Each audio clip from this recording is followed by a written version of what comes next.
All right. Hello, everyone. I'm Chris Clark, and I'm here today with Scott Davis, the mind behind Myth of Logic, a fantastic progressive rock band, if I do say so myself. And what we're here today to do is something that I don't believe has been done. You can correct me if I'm wrong, Scott, but I don't believe this has ever been done before. And what I wanted to do today is actually talk about. There is, of course, a new album from Myth of Logic called The Memory of After, which I strongly suggest you go pick up if you have not done so already. There it is, right there in Mr. Davis's hands, ready to ship to you. But we're not here today to talk about that. We are here today to talk about the first three Myth of Logic records. Here they are in all of their glory.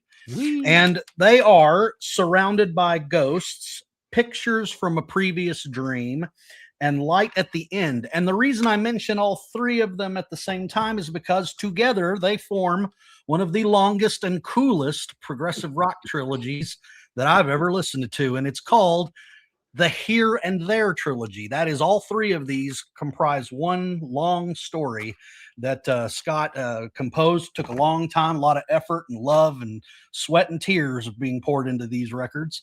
So what I would like to do, I'd like to discuss the Here and There Trilogy. I want to talk with you, Scott, about what it's all about, what it means to you, and what your hope was when you made these and released them. What your hope was with regard to whether them reaching the wider world. So what I'd like to do, start off with the first one, which is Surrounded by Ghost, and I'd like you to give just kind of a brief overview of it. We'll just go from there and start talking about it.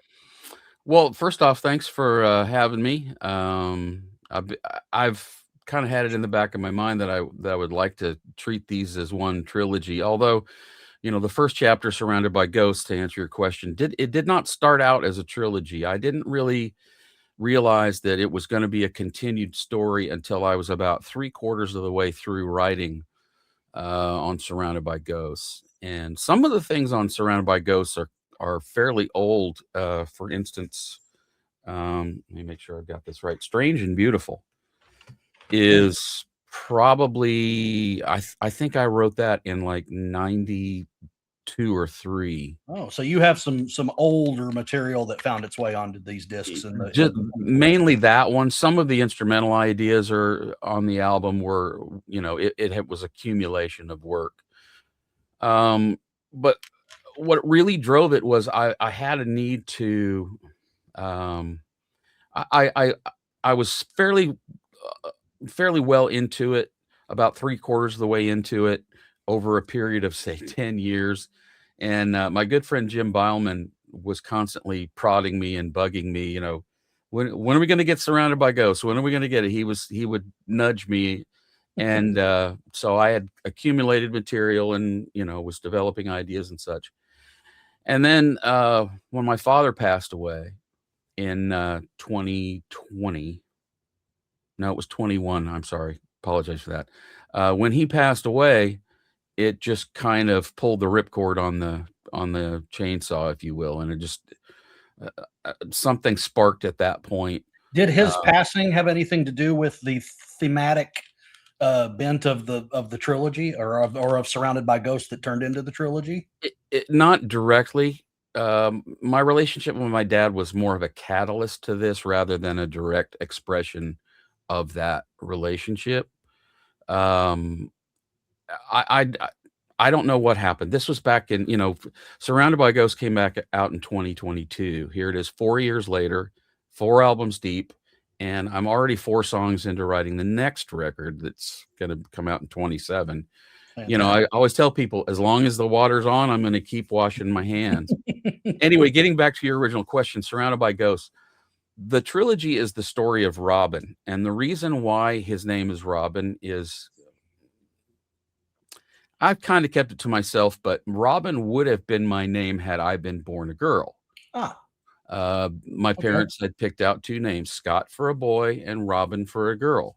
And so I've always kind of kept it back in the back of my mind. Well, Robin can be a boy's name too. Sure can. It is in So, this. yeah. So that's why I decided his name was Robin. In this chapter, in this initial chapter, he wakes up or thinks he's woke. He's actually, turns out he's not awake. But Right. he's at the beginning, he's led to a stone house by a woman who he seems to know, but he can't see her features. Okay. And she leads him to this house and then disappears. And the house in my head, the stone house, is actually my boyhood home, one of the earliest homes I can remember. We lived in Nashville for a time. My dad was at Georgia Tech. And so, no, that wouldn't have been Georgia Tech. He was at, what's the university in Nashville? Vanderbilt. Thank you, Vanderbilt. Yep. He actually went to school at Georgia Tech. Okay. And after I came along, we ended up in Nashville. And Nashville is actually where my younger sister was born. So the stone house I see very clearly in my mind. It's the first house that I remember living in as a child. Okay. And when I talk about the stone house on the album, when Robin's experiences in there, that's the arena that I gave him, was that house. Okay. So the first couple of things I'm noticing then is both the name of the character and the stone house, which by the way is the second song, is called the stone Yes. house. Mhm. Those are actually pulled from real world Yes. instances for you. Yes, they are. Okay. So Yeah. the stone house, if I remember correctly, it's or maybe I don't remember it correctly. Correct me if I'm wrong. It's kind of is is it like it's a prison and he needs to get out of it? Is that Yes. what? Yeah. Okay. Yeah. There are no windows and no doors, and there's no visible way to get out of this place. If you look at the cover art, that's Robin, and you can see that it looks like he's either staring at a wall or he's staring into a cloud or something, and he's wielding a sword, and it's obvious that in his mind he sees a threat, but you being the viewer standing behind him, we see that there's nothing there. Right. So he perceives that's in front of him as a threat. And interesting, the sword speaks to him, does it not? Yes. Well, it comes later in the story, but yes, his whole story starts out, he's trapped in his house, and then, the stone house is much about that. And then he begins to have these dreams, these vignettes. It's not really, it's a dream state. It turns out that the whole album is a fugue state, really. But he doesn't find that out till later. Initially he's confronted with this room that he can't exit from, and he begins to face all of these trials. He's attacked. The song "Born to the Sky" is basically every flying dream I've ever had. One of my favorites on that record, Born to the Yeah, Sky. I'm really pleased with the way. Yeah, that's me wearing my Yes influences on my sleeve. And Boy, howdy did you. it should be pointed out that it's not just Yes, and no, the overriding influence beyond E.L.P, beyond Kansas, beyond Genesis, beyond a lot of my influences people will have heard. My music that I write is crafted directly from my admiration and experiences in a band called Alchemy. And Alchemy was from Topeka. It's a long, sordid story, but they were the local heroes, basically. Every town with enough musicians have those local heroes. Sure. The band that really should have been signed. And in Alchemy's case, Geffen Records were interested in them 85, 86. And Really? within about a 6-month period, they came this close to signing with Geffen. And by close, I mean the record contract was in the room in a briefcase. And somehow things just didn't. Somehow the briefcase never got opened. It never got opened. Anyway, Alchemy was it's still my favorite music, and it kills me that no one's ever heard a lot of that music. I was the last singer and bass player in that band. I eventually became good enough, skilled enough to be a part of that band. They had the other three guys in the band, Joe Green on guitar, Mike Kelso on keyboards, and Terry Floyd on drums, are three of the most exceptional musicians I've ever heard in or out of a band I've been in. It was a great pleasure, and it was the best 2 years of my life being in that band and playing with those guys. Half the songs I didn't have to play bass. Mike Kelso, the amazing Mike Kelso, would play key bass with his left hand. The joke going around town was the best bass player in town was Mike Kelso's left hand. He was a monster keyboard player, great writer and singer. And so anyway, all of that experience plays a lot into Myth of Logic. If you hear me do something and you don't necessarily recognize the influence, chances are it's alchemy. Well, I do several times, and this is throughout the entire trilogy. I note your influences. They are very noticeable. But there is a lot of material on this record that I guess you may say it's an alchemy is the name of the band. Was that what it was? Yes. That you may say it's them. I say it sounds like Myth of Logic. That's what I say. It's very original sounding. I'm Thank guessing you. Alchemy had a very original sound. I'm guessing. Yeah, they did. The closest I've come to a direct approximation of an alchemy song is on the new album. Okay. Um, that song is Disconnect, the single. That bears a striking resemblance to an alchemy song, and I Okay. didn't even realize it until I was 3/4 of the way done with it. And eventually I just thought, well, it happens to be one of the songs that I co-wrote with the band. They had written the music, and when I came on, I wrote lyrics and melody for it. And Disconnect was very directly influenced by that. I've played them back to back, and you can definitely hear the similarities, but Disconnect is its own animal, and I Oh think yeah. that's probably where Myth of Logic lives. Okay. Anyway, to circle back, we're talking about Surrounded by Ghosts. Right. Robin finds himself trapped in this house, and he has to fight his way through a series of challenges, and each of those challenges is one of the songs. Born to the Sky, um, he is basically learning to completely release all fear and hangups.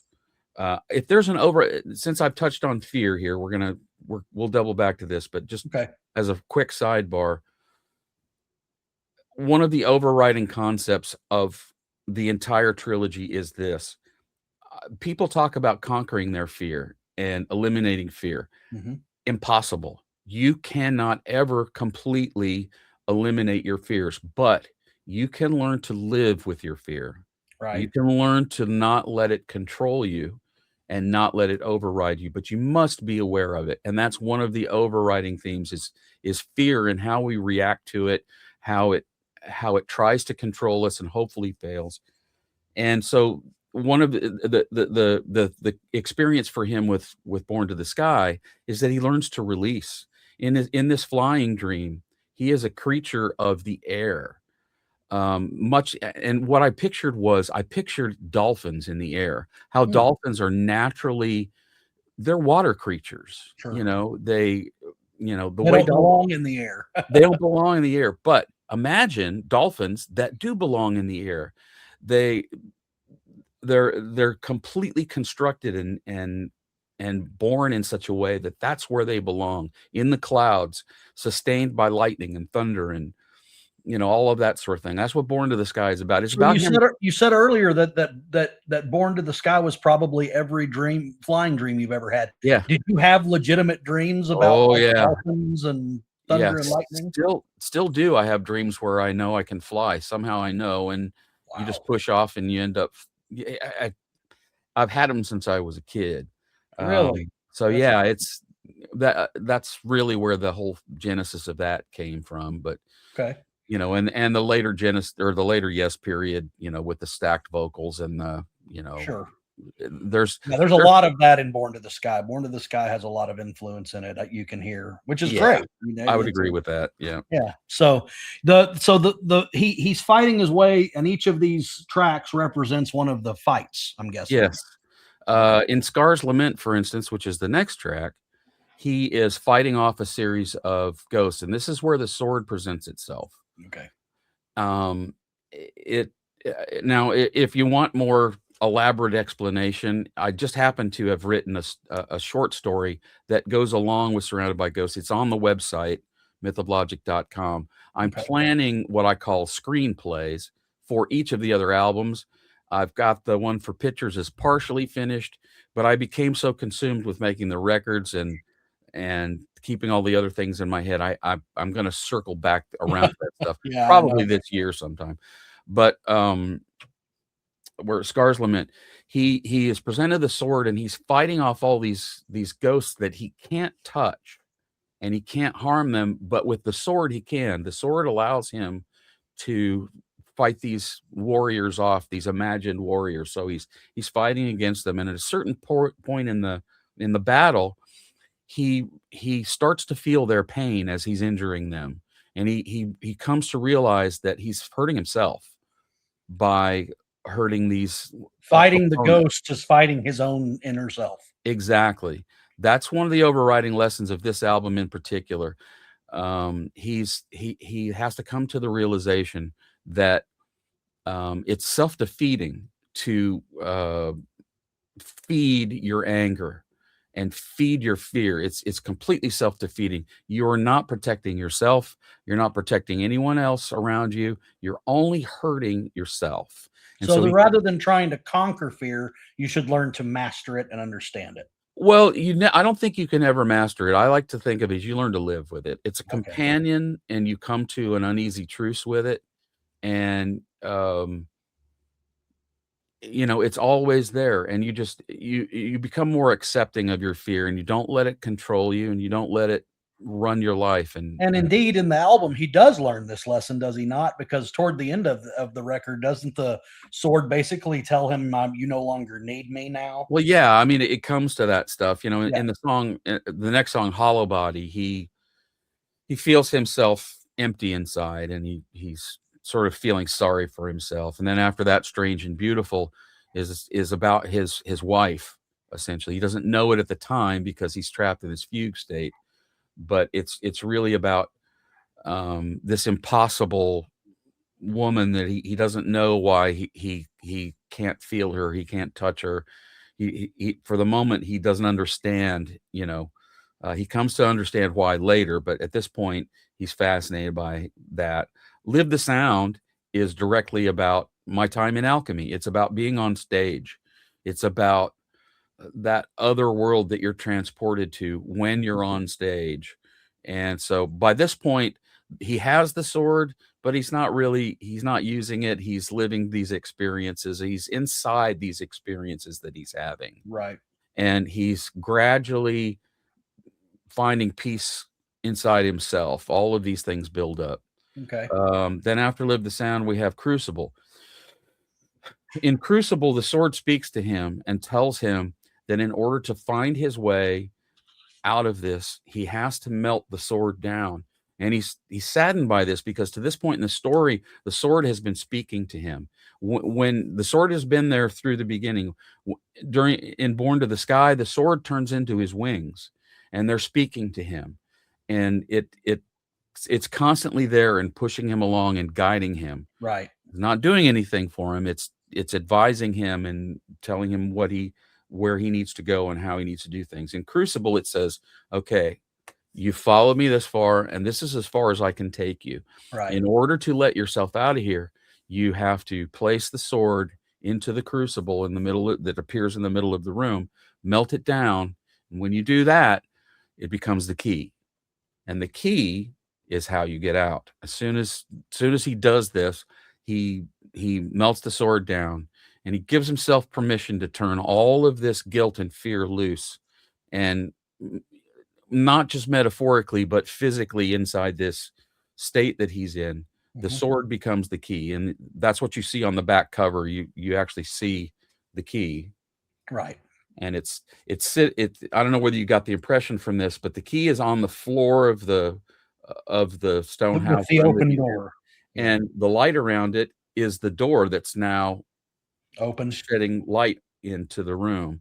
And this is where he's left it. He's already unlocked the door and opened it, and he leaves the key behind, thinking that if anyone else is ever trapped in this room, they'll have a much easier time if the key's already there. But what he doesn't know is that everybody that comes to this room has to find their own way out. Right. So that key won't even be there the next time someone comes to that room.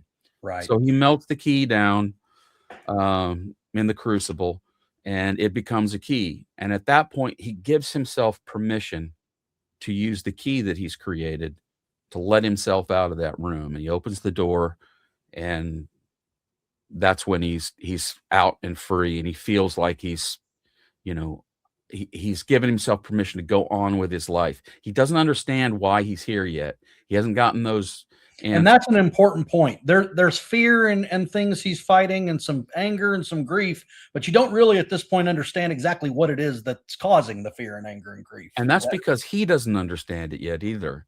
He's just going through these experiences and he's trying to survive, essentially. He's fighting for his life, and it's a very visceral response to the situation that he's in, that Right. he's got to fight off these demons, so to speak. But it's all about giving himself permission to go on with his life. Right. We as the listeners and we as the people watching this unfold, we get the suspicion, or at least this is what I hope, we get the suspicion that he suffered some kind of severe trauma. And that's why he's come to this place, because he's got some healing to do. He's got some work to do on himself. Right. And that, well, I can tell you, I think that comes through fairly well. I think it comes through that he's fighting, and okay, there's something he's fighting. There's some reason behind the fighting and behind the pain, but I don't know what it is yet. And clearly, this must have been the point in time when you were writing these that you realized, I can't do all this in one disc. This is going to it became clear by the time I approached the end of the project, and it was during the song "Surrounded by Ghosts" is the last thing I wrote for the album. And it became clear that when I was sitting in my living room at the piano writing that, it became clear that I have more to say. My wife has always pointed out that my work is very cinematic. At the end of Surrounded by Ghosts, the song Surrounded by Ghosts, you can actually see the credits rolling. Yeah, at least I will have to agree with your wife. All four of them, even the newest one, they're their own movies. They are very cinematic. I can agree with that sentiment wholeheartedly. I'm a big movie nut, and that's how I tend to want to work. That's how I tend to do my best work, I think. And so, yeah, at the end of this, he's out, and he's reached a state of peace where he feels like he can now, take on whatever it is that he has to take on. He assumes that he's going back to wherever it is that he's supposed to be. Right.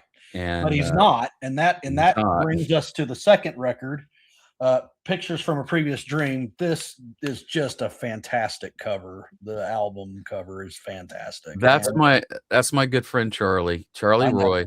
All of your artwork is fantastic. He's a madman, and I have to shout out to Charlie. He is he's mad, and he's a genius, and I'm very proud that he's a friend of mine, because he's just an exceptional artist.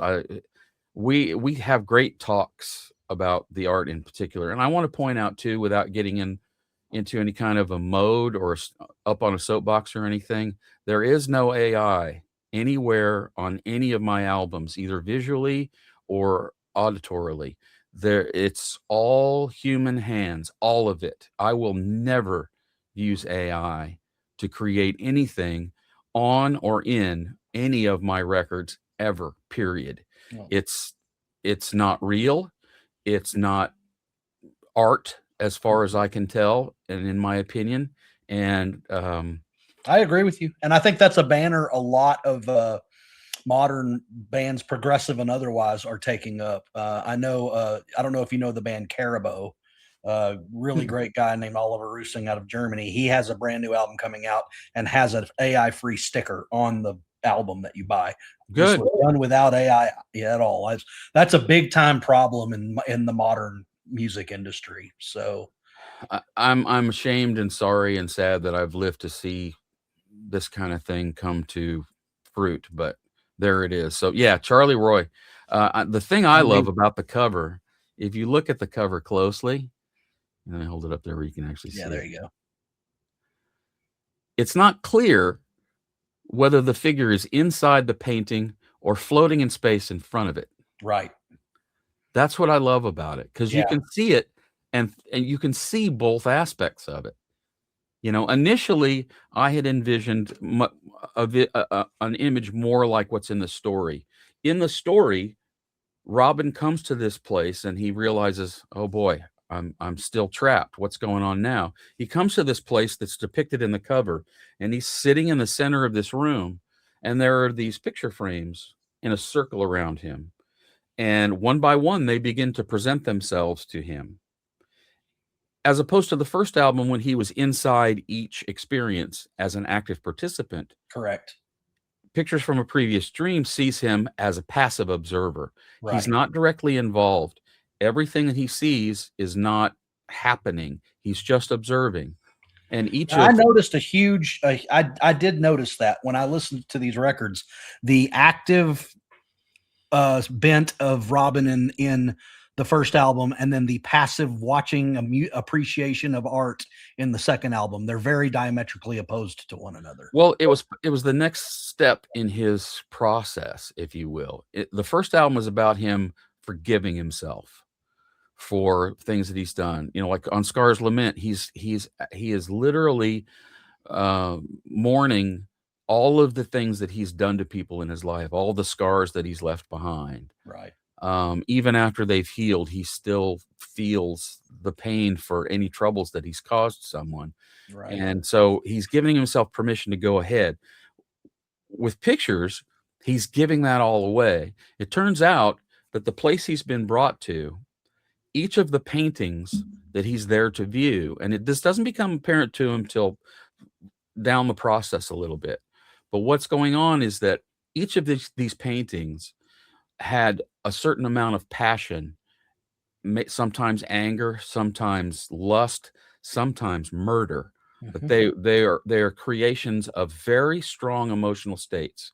And after they were created, after they were painted, they disappeared and they came to this place. Well, it turns out that paintings, much like human beings, have a purpose and a need to fulfill that purpose. And their purpose is to be viewed and appreciated.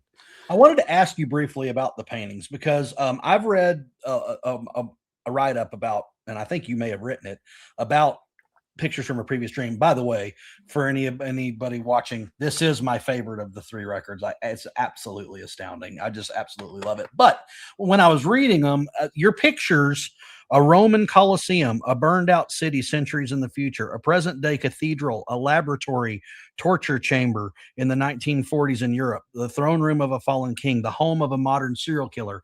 My question is this: these are very specific pictures. Did you actually have actual specific pictures in mind here, or were Yeah. these just things you made up? These are real pictures. There were images that I conjured up in my head, some of them influenced by things I had seen or read about.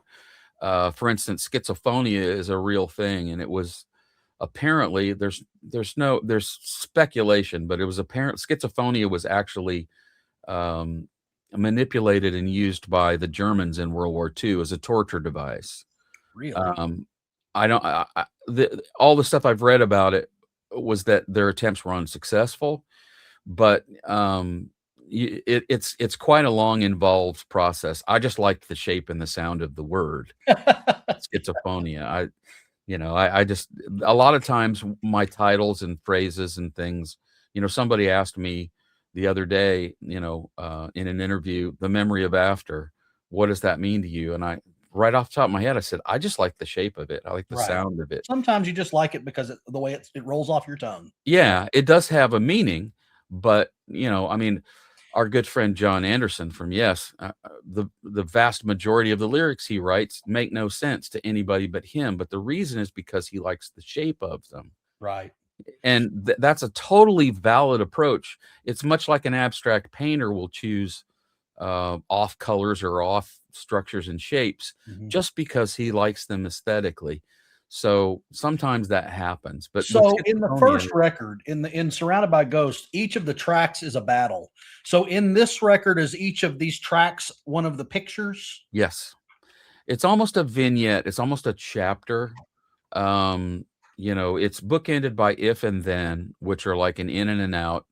Um, it's probably not much of a secret that that structure is influenced for me directly from the album Duke by Genesis. I love the Yes. shape. I love the shape of that album, where you have behind the lines at the beginning with that big Duke theme, and then they repeat it at the end. Yeah. I don't care what anybody says about Duke. It's a prog album. There's Absolutely. It's got some hits on it, but so what? It's a prog album. The Duke Suite was originally supposed to be one 20-minute chunk that they split up. And the way they did it was awesome. But it's not the first time they've done that either. They did that on Trick of the Tail. Yep, You they know, did. so they've done it before, and I like devices like that, particularly when you're talking about an extended work where it's recapitulating back to an earlier theme, particularly if Well, that theme is I strong. listened to this again last night, and I hear Duke and some some little bits of, and then there were three thrown in there. I'll agree with that. I'll cop Yeah, to that. Yeah. it's there, but Mhm. but again, and it's one of the things I absolutely love about your music is it's distinctly Myth of Logic. It has the hallmarks of what your influences are, but you don't copy your influences. You let them influence you, and you make your own unique sound out of it. And I think that's the same of all four of your albums. I just think it's fantastic. I So appreciate that. You know, this album, yeah, I was leaning a little bit more in the Genesis direction. Although and in the most recent album, you were leaning more in the Kansas direction. It's noticeable, but it doesn't steal that sound. If that and right. that's what I'm Yeah, getting. I like working from an inspiration, and that's isn't that what art is? You're working from an inspiration. If I'm directly influenced to create something from an artist, I'm not going to try and hide that. I'm going to lean into it, you know, because I think artists go wrong when they attempt to either deny themselves that indulgence or, you know, deny it either inwardly or outwardly. Then you're suddenly, you know, maneuvering around stuff. No, just run with it. If you're feeling it, run with it. That's Right. I've always thought that. That. So this album, he's appreciating the art, and to the storyline, there isn't a whole lot of addition to the actual storyline other than the fact, isn't it, that art is the point of this album, in my opinion. You can correct me if I'm wrong because you wrote it, is that art is to be appreciated, and sometimes you just need to sit back and appreciate it, and it appreciates when you appreciate it, that Well, type. in the context of this story, it doesn't the art needs to be appreciated. Right. It cannot fulfill its purpose of being born as a painting until someone views it and appreciates it. Okay, And so that how does that tie into Robin's story? well, Robin in the first album, he has found this inner peace. Mhm. Now he's found that he has to give it away. Okay? So that's what it is. He I needs have to to give that piece to these paintings. exactly. He's having to avail himself. That's all he needs to do. He just has to be there and he has to see them and understand what's going on. You know, as you go down the track listing, Hypogeum is about the Roman Colosseums. The area below the Colosseum is typically called a hypogeum. Huh. And they were little cities unto themselves. Certain individuals, once they were led into that area, some of them never ever left. You know, there were you could eat and sleep and live and you know Not have to leave it. and a lot of the gladiators did. They never were allowed out anywhere except the Colosseum, and it was a place of great despair, as you can imagine, but it was Yeah. also a place where, you know, you could find strength if you wanted to find it. All Our Yesterdays is set many centuries up into the future, and it's about, the person who's speaking the lyrics essentially is lamenting the fact that we never learned from our history and we threw everything away and we've betrayed all of those lessons that we were taught we supposedly knew and we did it anyway, which is sort of human nature, I guess. You know, it's the line from the Terminator. Sure is the way um, things seem to be going in the modern era. Terminator 2, one of my favorite bits is where young John is talking to the Terminator, and he said, I'm paraphrasing here. He said, "We're not going to make it, are we? Humans, I mean." And the Terminator says, "It's in your nature to destroy yourselves." And he goes, "Yeah, bummer." Yeah. It Bummer. comes from that knowing that you're screwing up and just casually blowing it off. Right. Parallax error. Um, a parallax error is a technical term that I learned in electronics school. It's when you're looking at a meter, any kind of measurement meter, and if you are off to one side or the other, you're not going to get a true reading. You have to be viewing it straight on. That's Ah, called parallax error. And so uh, it's a mostly instrumental piece with a little bit of spoken word at the head of it. That is really E.L.P. influenced, clearly, the music. I'm not really conscious of any message there, except to say that, it's right there in the words at the beginning of it. Right. Schizophrenia, I've kind of gone into with Yeah, you you. did. It's a psychological term. Sure. Broken, is about a king who, his kingdom is falling apart and coming to an end, and he's losing control of things, and his enemies show up to bend him, but he's already broken, Right. and they just leave him to his misery. You can't bend me any more than I've already been bent. I'm already broken. So, Right. the Lazarus hex is a story I'm very, very proud of, and it's a little bit involved, but I'll try and gloss over it.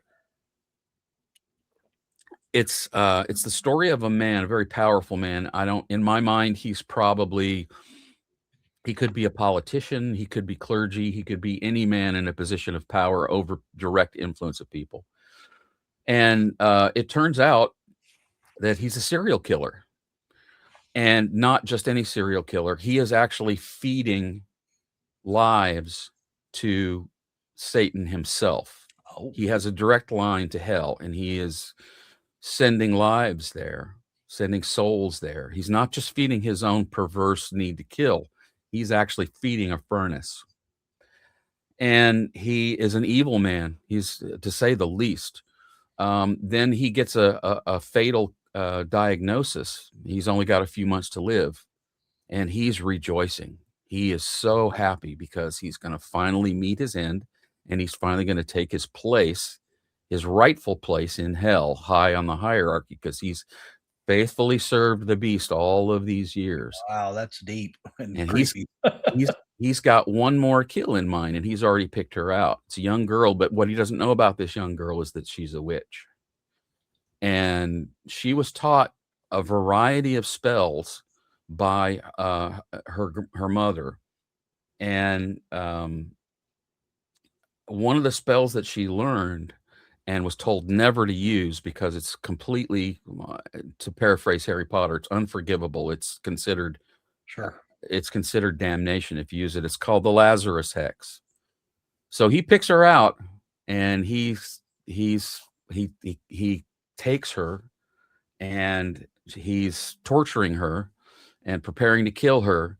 And before she dies, she casts the Lazarus hex. Now, you got to understand, this is a man who, his ego, his need for power, his need for wealth and fine things and fine food and travel and whatever proclivities he has, he's got these appetites he has to serve.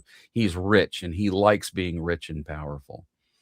So anyway, he's got her in a position where she's nearly dead, and she casts this spell, the Lazarus hex, and it kills both of them. Wow. The way the hex works is that he's ready to die, right? Okay, Sure. so he kills her, she dies in that moment, and he goes off to the hospital and gets his treatments or whatever, and eventually dies. But when he dies, he doesn't die. He stays here. The only difference is that everything is stripped from him. He has no identity. He has no money. He has no power. He is homeless, and he has Every single thing that was important to him is in gone. life is It's all gone. gone. The catch is that she suffers the exact same fate. So in order to strike out at him, she must accept his fate. So it's one of That's those. deep. It bears a little resemblance to the story of Mercy on the new record, Yeah, where kind of. Sure does. both of these women made terrible choices, one out of love, one out of vengeance. Right.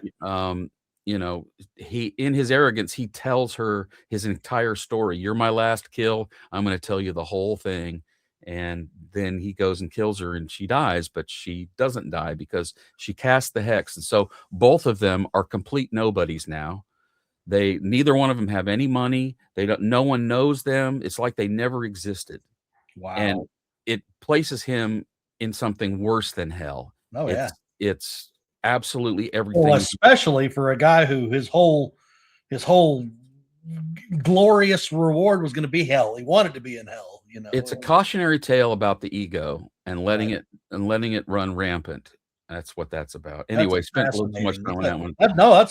That I'm going to tell you, of the pictures that you had listed, the one that intrigued me the most was the modern home of a serial killer. I was very curious where that played into Yeah, everything. the Lazarus X. I've been encouraged from more than one people to try and develop that into a longer form story, and I may do that. Yeah, you should. The Sum of What's Missing has a bittersweet flavor. The music was actually written by my good friend Duff Toole, who is an absolute genius piano player. He is. I played the piano that's on the record just simply because we couldn't sync up in time. He didn't have time to get it together, so I played it. But I played it 98% like he plays it. I took it from his original recording.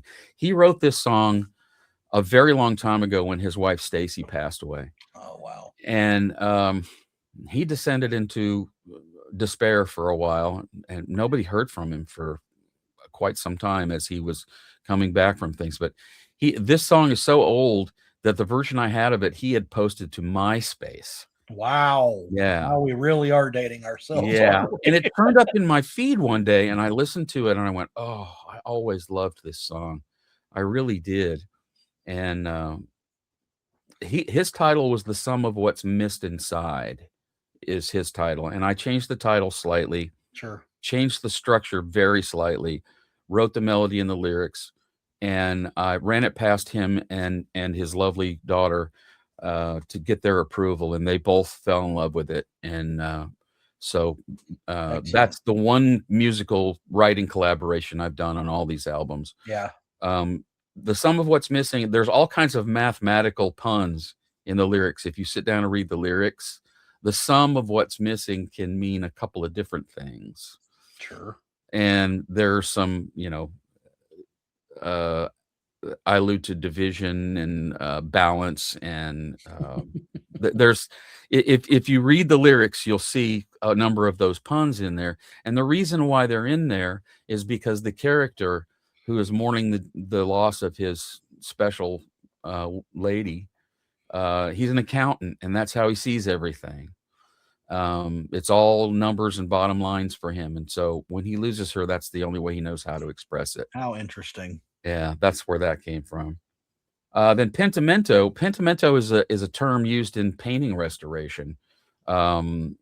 Pentimento is, and I'm paraphrasing, and I'm hoping I get this right. Pentimento is when you remove a layer of retouching and find the painting underneath. Oh. So it's sort of hidden. A removal of something that was added to find the original. Exactly. One of my favorite shows, it's on the BBC, but you can see it on YouTube. It's called The Repair Shop. And one of the artisans on there, her name is Lucia, and she's a conservator and a painting restorer. And that's where I learned that term pentimento, and I researched it a little bit. And that's the culminating track, because it really is about seeing the paintings for what they are and not what they first appear to be. Right. When he's viewing each of these paintings, he's actually shoved into the image. He's inside of it, but he's not able to interact with it. Each painting only wants to be experienced. That's the whole point of this, is for him to be there and experience what they have to give him. In doing so, he gives some of his piece to them. Yes. And he gets stronger himself too. By the end of it, he's developed more of a sense of peace than he previously had. Which is important, because the third album that we're about to talk about is where he has to actually make a resolution of what we finally really figure out the problem is. Yeah. Light at the End is where shit goes to hell, basically. Not literally, but figuratively. Yes. Right. It all gets ugly. It all gets real ugly. It's a powerful record, and it's a powerful conclusion to the Here and There trilogy. And it is also the most eye-opening record, because it's the one where you really realize it ties these two, in the story of these two, into what has been going on this entire time. Yeah, it does. It's really, at the beginning of it, the song Unfold, he's waking up in his apartment in the city where he lives. And he's angry. He's very, very angry, because he remembers now why he sent himself away. The events of the first two records happen overnight in like a 12-hour period as he's asleep. He Right. was in so much misery and so much despair that he had to send himself away to process it and to try and heal, as literally as if he had a gunshot that he had to heal from. And as the story unfolds, literally from the song Unfold, he's waking up, he's realizing, oh my God, I'm back in my life now, and I hate my life. It doesn't, particularly now that I've gone through these experiences, it doesn't feel like my life anymore. So he's trying to deal with this. And that's where Unfold is. He doesn't, he's just confused. When I wake up in the morning, I'm confused anyway, but his level of confusion is quite a bit deeper than that, because he's back from this epic journey that he's taken, and he's trying to put his pieces back together. Then we lead into the second track, A Thief's Misfortune. It's revealed that he is a high-end thief, not just a physical sneak thief, but a hacker. Right. He usually steals from very, very wealthy people who can afford to take the hit, and he's really, really good at it. And he discovers, much to his chagrin, that his way of making a living, he can't do it anymore. He doesn't have it anymore. He doesn't have it in here. He doesn't have it here. He's no good at it anymore. Right. And that's why it's called A Thief's Misfortune. A lot of people, when this was released, don't you mean a thieves' misfortune? No, it's No. singular. If there were more than one thief, yes, I would mean thieves, but it's his misfortune, singular. So that's why it's a little cumbersome at first. A thief's misfortune. That's Right. what I meant. And then after this, he goes out and tries to steal and fails miserably at it, and he doesn't understand. He just doesn't have the skill set anymore. So he comes home, and he's sitting in his living room, and there's a knock at the door, and it's a delivery for him, and it's the Purple Heart that was presented to his late wife, who did not make it home from her third tour of duty. And his anger and misery and despair are just compiling on top of themselves, because Yep. she was his world, Yeah. and he was hers. And And she, any of us who have ever loved the way I know you love your wife and the way I know I love my wife can feel the immense weight of that in this yeah, album. yeah. Oh, he is destroyed by it, because he loves her. He loves her country and his country, and he understands deeply inside of himself. He does understand why she went to war and why she went back twice. He does understand it, but he doesn't understand why she's gone. And he stands there in the doorway holding this Purple Heart, and he goes, what am I supposed to do with this? Is Mhm. this supposed to be a substitute for my soul? Is this supposed to fill the hole that's been ripped into me by my wife not being here anymore? What am I supposed to do with this? So he's just getting angrier and angrier and angrier. And if you look at the cover, and if you look at Robin on the cover, you Yep. see that his hair's grown out, Right. and you see that with his right hand he's got a fist. Yes. Okay, that represents his anger, and Right. he wants to lash out. But you see in the left hand, he It's has his open. hand up outstretched. He is asking anyone, the universe, his creator, whoever it is, he's asking them for answers. Sure. So in one hand, he wants to fight. In the other hand, he just wants to know why. And Purple Heart is the heart of that. Now the song Purple Heart, that's me wearing my Queen uh monkeys even. I mean, it's a bouncy little pop song, but it's Mhm. got these angry lyrics to it. I mean, it's really, this Purple Heart doesn't beat for me. It's he's very upset, and it really plays out on that song to me. Yes, it um does. prior prior somnium, the next song, he's talking about previous dream states. Prior somnium is Latin, it means previous dream. So he's really hearkening back to the previous one, and he's thinking, man, why didn't I stay there? Right. Why didn't I He's check out very home? upset that he came out of the dreams. Yeah. He wishes he could go back into the dream state and live there, basically, Yep. because his life is miserable on the surface. Yep. Real life sucks for him. Yep. And So at that point in the story, he is right there, exactly where you say he is. Prior somnium has a lot of Toto about it for me. Hmm. Um, I'm quite fond of that song. I think I was successful in getting what I wanted to out of it. Lord of the Ashes is next. This is when he just gets pissed.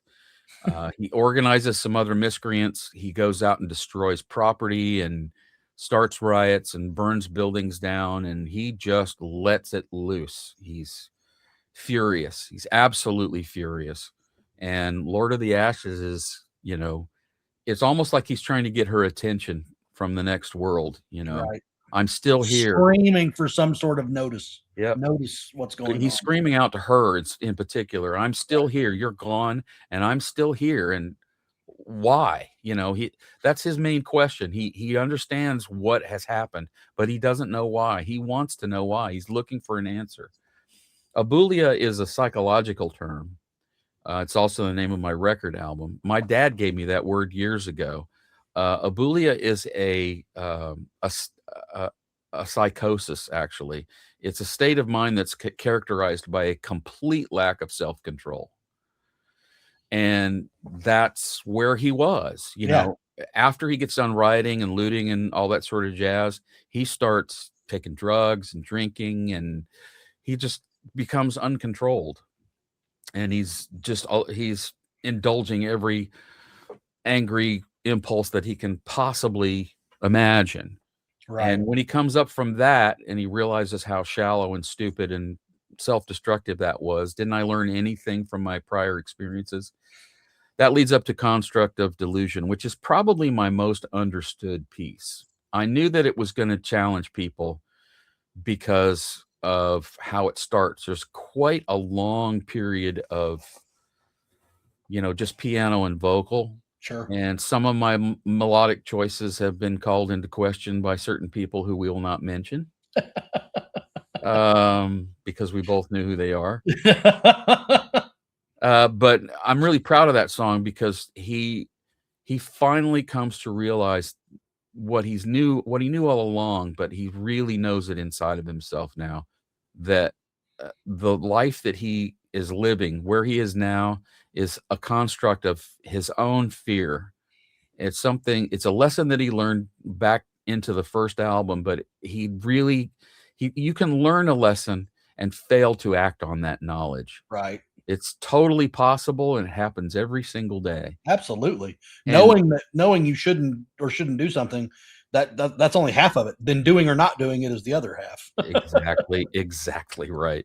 So that's where he comes to in Constructive Delusion. You know, he's finally come to peace at the end of it. And then what I think is the best song I've ever written, frankly, As Long as It's Dark. I have a demo version of that that's very different. Really? Yeah, the vocal, I really, I leaned into my highest registers on the original demo of that, and I decided that it didn't really suit what I wanted to do, so I redid the melodies in a lower register, Okay. and I really feel like that song rounds it off. One of the criticisms too that's been leveled at me from certain people who've reviewed a number of my records, but one reviewer in particular dislikes that none of my records start out hard. They always kind of ease you in. Sometimes there's a long quiet piece before you get to the Sure. impact. I appreciate albums that start out, like Permanent Waves. I mean, that thing hits you right between the eyes with a 2x4 from the very first note. That's something I may explore in the future sometime, but I'm not going to force it. I'm much more of a ease you into it kind of a thing. Sure. And As Long as It's Dark, it ends the album on sort of a down thing. That comes somewhat from my experiences with live performance. I've always been a big believer that you should go out with something soft and not go out on a bang. You go out, you do a bang, and then you immediately follow that up with something calmer and more collected and more That's very introspective. interesting and not in line with the way a lot of acts would. I don't think there's a lot of acts that would agree with that. I think Well, there's a I mean, lot of. think about it. Listen to the album Animals by Pink Floyd. It Mhm. starts soft and it ends soft, and there's a whole lot of angry stuff in In the between. middle. Yeah. that's a very cinematic approach and probably presaged, the wall in some ways. Sure. Um, So the other thing I noticed about this, though, it ends kind of open ended. You don't really understand how it actually his life resolves, other than that he just knows he has to go on and try to make some sense of living. Is I, basically yeah, I don't want. I know in my own mind, uh, I know what happens to Robin in my own mind. I don't. By saying a lot of the things we're saying here today, this is all from my perspective, and I really appreciate it when people will write to me and tell me something they got out of something I wrote, and it's completely different from what I sure. intended. And Yeah. they'll ask me, "Is that what you meant?" And I say, "Absolutely. That's exactly what I meant." Because I meant for them to make their own Sure. determination as to what something means. Well, I love the open-endedness of it. I love how you are left kind of to draw your own personal conclusion of how you think it ended. How did he find peace? Did he not find peace? It's open that way, and I love that. One of my favorite movies is Blade Runner. And I like it because no matter which cut you watch, and there's like 5 cuts out there to watch, Yeah. it really doesn't tell you what happened at the end. No, it doesn't. And I haven't seen the sequel yet. I understand it's extremely good, but I'm not necessarily that excited to see it because I think it was a perfect little sort of story all on its own. It leads you to arrive at your own conclusions as to what happens to Deckard at the end. Sure. And I like that. I like art um, that assumes I have imagination and assumes that I can fill in the blanks. And in a lot of cases, I can fill. See, here's a point. In a lot of cases, the listener has a better idea than I do. If I tell them what my idea is and they say what theirs is, a lot of times what they say to me, "Oh, that's way better than what I had in mind." Sure. It's one So of the greatest things about the subjectivity of music, that things are open to your own interpretation, and who's to that's what I love about part of what like you and I have become friends. That's why I'm doing this with you. And one of the things I love about you is you're just so open to saying, yeah, it could be that, or it could, and then the guy comes in, well, why I read it this way. Yeah, it could be that too.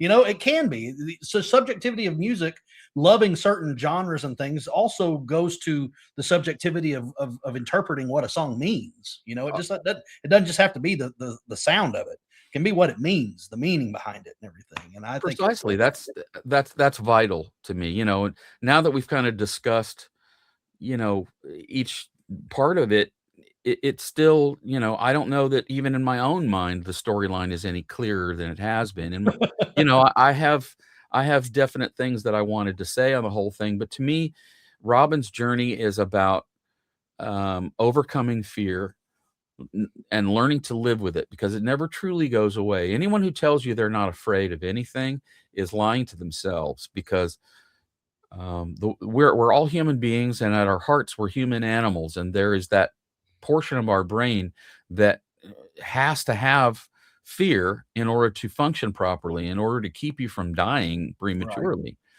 So you just learn to maneuver around it. You learn A to survival instinct in a human is based on fear. You survive because you're afraid of something and want to avoid it.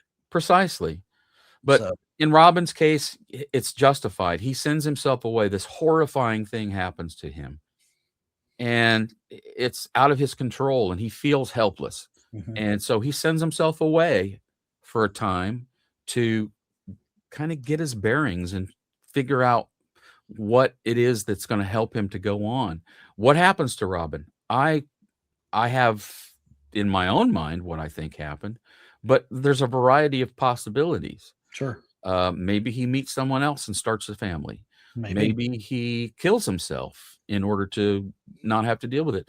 There's a whole variety of possibilities, but the great art is, I think, not to call my art great. I'm just saying the stuff that is great to me doesn't always have it doesn't always have the clearest frame around it. It doesn't always, cut exactly the way it should or in your own mind. It's ambiguous. I like things that are slightly ambiguous at least. Well, this is ambiguous in a good way. It gives you enough material to let you draw a conclusion of what you think might happen without flat out telling you what happens. I think that's marvelous. And I want to read just very small, tiny little thing. Last thing you wrote about the trilogy. When I was reading it a long time ago, when I got interested in it. And it is ultimately, the trilogy is an examination of hope, love, and forgiveness, especially to the self. Yep. Hope, loving, and forgiving yourself. Yep. Very important in your life to be able to reckon with yourself before you even have to reckon with anyone else. And even when you do reckon with anyone else, who is the ultimate person you have to end up reckoning to? You. And I think it's a great message. And this is a fantastic trilogy. And for those of you who have been watching and you're interested, these are available where? Tell everybody where they can get them. Okay. If you want the non-signed versions, just the regular old non-signed versions, the newest one, The Memory of After, okay, you can get that at Bandwagon USA, along with the trilogy is also available at Bandwagon USA. Okay. Laser CD. If you're, I know a lot of listeners and fans buy a lot of stuff at Laser CD. They have The Memory of After, non-autographed, non-signed.